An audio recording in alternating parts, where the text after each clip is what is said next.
straight into it. Who's holding the microphones? Can you get started? Yeah, so a lot of questions are going to be asked about India, I think. Can you talk about your strengths, which you think that you can, which can be effective against India day after tomorrow?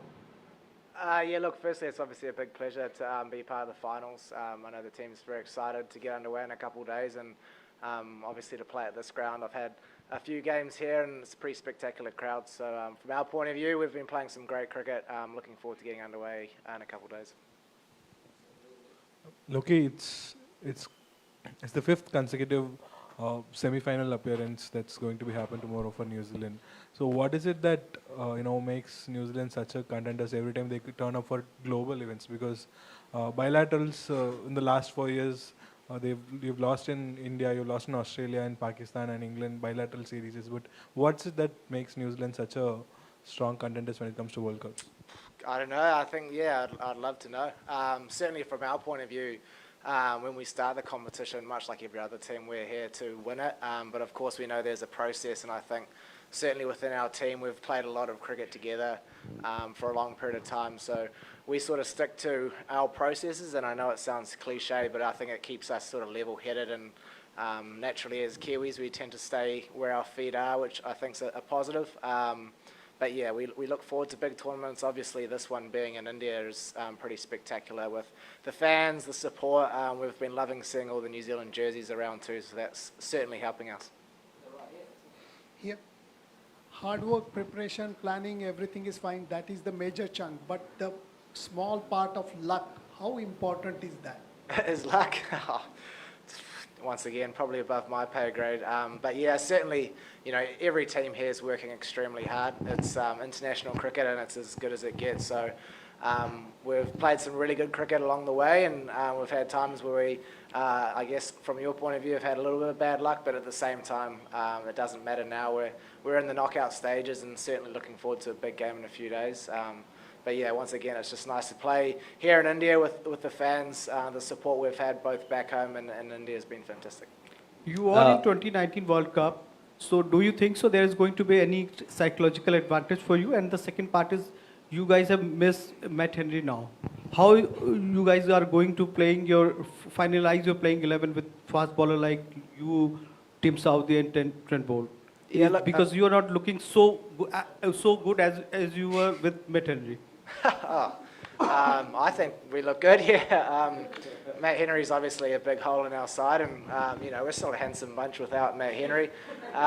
So I guess I'll take that on the chin. But no, from a cricket point of view, Tim Southee brings a lot of experience, obviously being captain of the Test team, captaining T20s and one days too. So I think that experience counts for a lot. He's also played a lot in India, which is great too. So obviously pretty disheartened with how Matt Henry exited the World Cup, which was such a shame. We know how injuries always come at the worst time.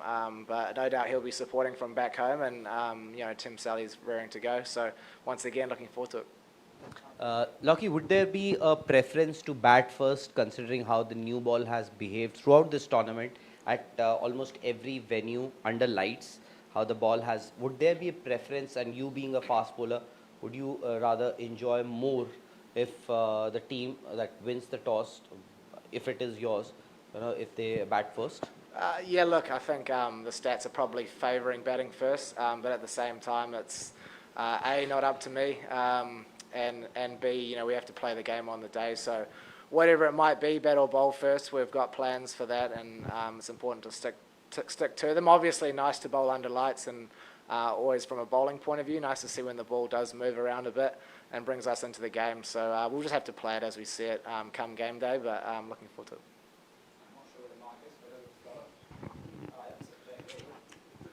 Lockie, your views on the Indian pace attack and how they have gone through the tournament. Bumrah, Shami, Siraj, you played a lot with Shami. So your assessment of the Indian pace attack?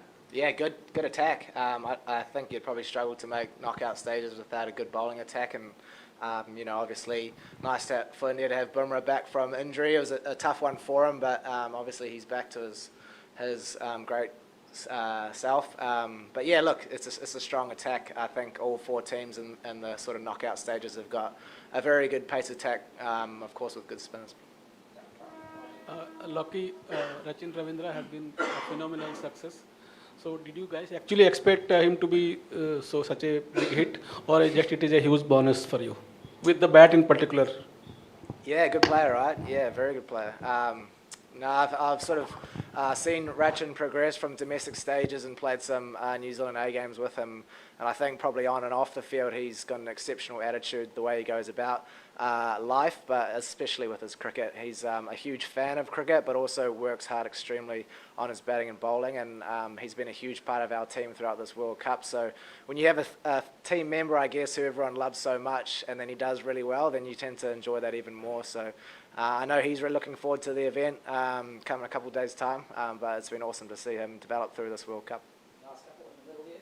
Lockie, talking about this venue, the matches has been very high scoring and small ground. Is this a concern for you as a fast bowlers? Because almost 350 runs has been scored in every match. Yeah, I feel like a lot of the Indian grounds have been high scoring, but that's just the nature of, I guess, one-day cricket in this part of the world. But from our point of view, it's, I guess, trying to understand what the pitch will be like and try to read what a good score on it is, because, of course, those big overs, 10 runs here, 10 runs there, can cost you at the back end of the innings. So from a bowling point of view, we're trying to, I guess, shut down those big overs, try to understand what we think is a good total on the score. So it's an experience thing, it's an assessment thing. The pitch will be different again. That's the joy of cricket, I think. We play on a different pitch each time, so it's hard to read 2 days out. But from our point of view, yeah, we've got to adapt as quick as possible come Wednesday.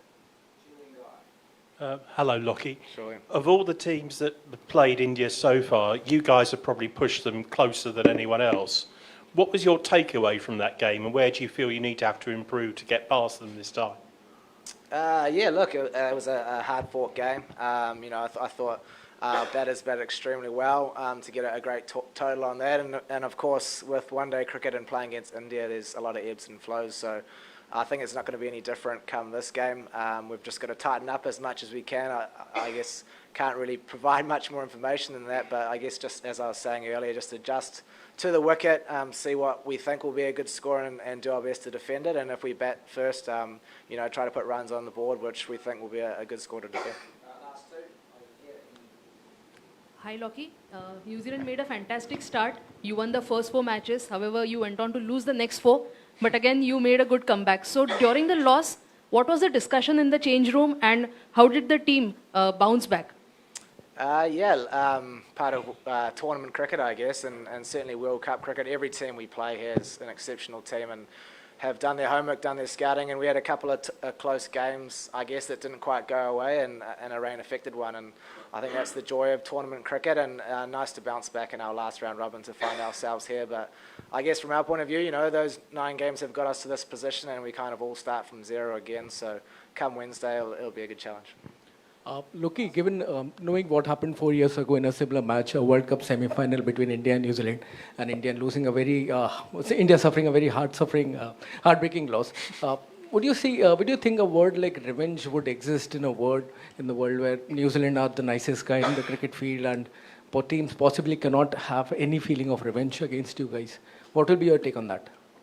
Sorry, the last couple of sentences, can you just repeat that? Sorry. My question is, it's a similar setup given to what happened 4 years ago in India suffering a heartbreaking defeat in the World Cup semi-final in Manchester. Would you think, given your image of nicest guys on the field, would any side come at you with the feeling of revenge per se? I know it's a word with a very negative connotation. Look, I think from your guys' point of view, it's I guess your job to write stories like that. But from our point of view, I'm not sure I can comment on that. But at the same time, look, yeah, 4 years ago was a pretty spectacular game over 2 days. I've never played a one-day game over 2 days. It was literally not even in the title. So I think playing that game was pretty incredible and obviously very pleasing for us at the time. But 4 years have gone past. We've played a lot of cricket in between, and both teams, I'm sure, are raring to go come Wednesday. But yeah, I'm not sure to your question earlier. Thanks very much, everyone. Cheers, guys. Thanks.